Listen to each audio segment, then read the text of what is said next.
Welcome back to Patriot Network TV. I'm going to speak to you today a little bit about regulation. I want to talk about the cost of regulation in America in terms of what impact does it have on new business startup and business continuation.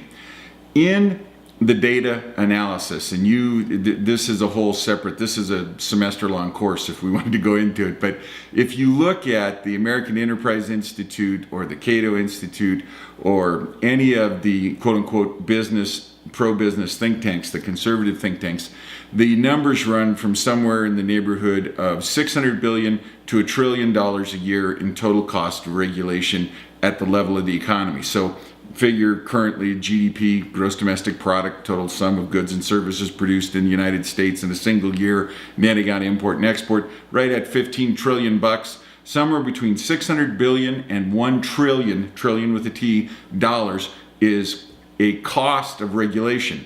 Now, that doesn't sound all that bad. You know, one in $8, one in $7, we could put up with that. But that fails to measure the most significant cost of regulation. The most significant cost of regulation is the regulatory impact on people who are at the margin, who are just about to start a business, who are just about to open a new store or a new employment opportunity, and they run into that one last regulatory burden and they stop. Because we don't record them, they're not anywhere in the data. You've got to actually be a business to be captured in, this many businesses went out of business. We had this many small business bankruptcies, this many reorganizations. We had this many small businesses default on loans or mortgages. To get to that point, you've actually got to go through all of the regulatory apparatus to become a business person.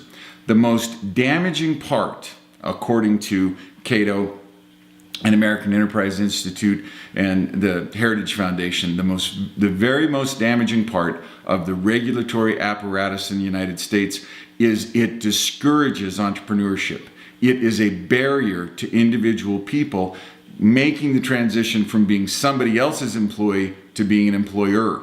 And that damage is especially noticeable in the minority and female community, because the aggressiveness that's necessary to deal with the regulatory burden is viewed as a form, and specifically in hiring, it's viewed as a form of discrimination. If you have a very active interview process, in the old days when Ross Perot was running EDS, you would go through just a bank of interviews, 5, 6, 7 interviews, and you would be up against 6, 9, 12 people, and they'd fire questions at you. And eventually the EEOC leaned on them and said that's not fair to female candidates, that's not fair to minority candidates, because they're at a cultural disadvantage in that situation, quote unquote cultural disadvantage. Well, when you go up against the regulatory muscle of your city, your county, your state, and then your federal government, it basically grinds down the initiative muscle. Dinesh D'Souza, one of the great authors on freedom, one of the great advocates of immigrant freedom in the United States, talks about how when his family is originally from India, he's a first generation legal immigrant to America, and he talks about how in India, the government, the socialist government of India, is constantly disrupting the day-to-day rhythms of life.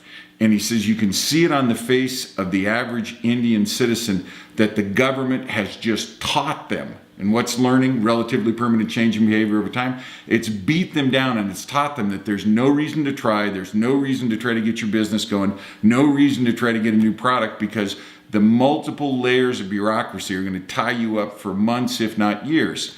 So the real damage is not that identifiable $600 billion to $1 trillion. It's the unidentifiable part. How many people in the United States, when they went down to the city to get that license for business, and they were told, well, it's $800 a year, and then you have to have this inspection and that inspection. How many of them just walked out the door and said, forget it, it's not worth it? We can't capture that data. One of the things, my favorite bumper sticker in the world is, and it's always on the back of a pickup truck with a headbanger rack, and it says, make welfare as difficult to get as a building permit. We do not capture properly the damage that is done by all levels of government. And I want to pick one big macro example.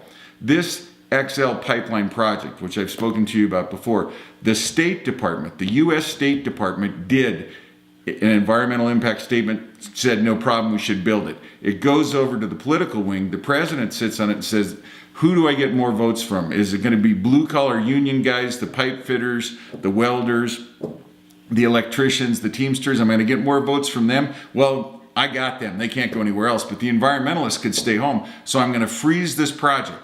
20,000 jobs that we could have had yesterday, boom, gone. Another 200,000 ancillary jobs, boom, gone.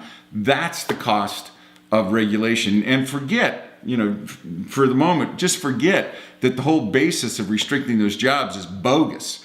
ClimateGate 2.0, if you've read those new set of emails, CO2 doesn't have any impact on global mean temperature. And they admit it. Phil Jones admits it. They all admit it. It's just a scam.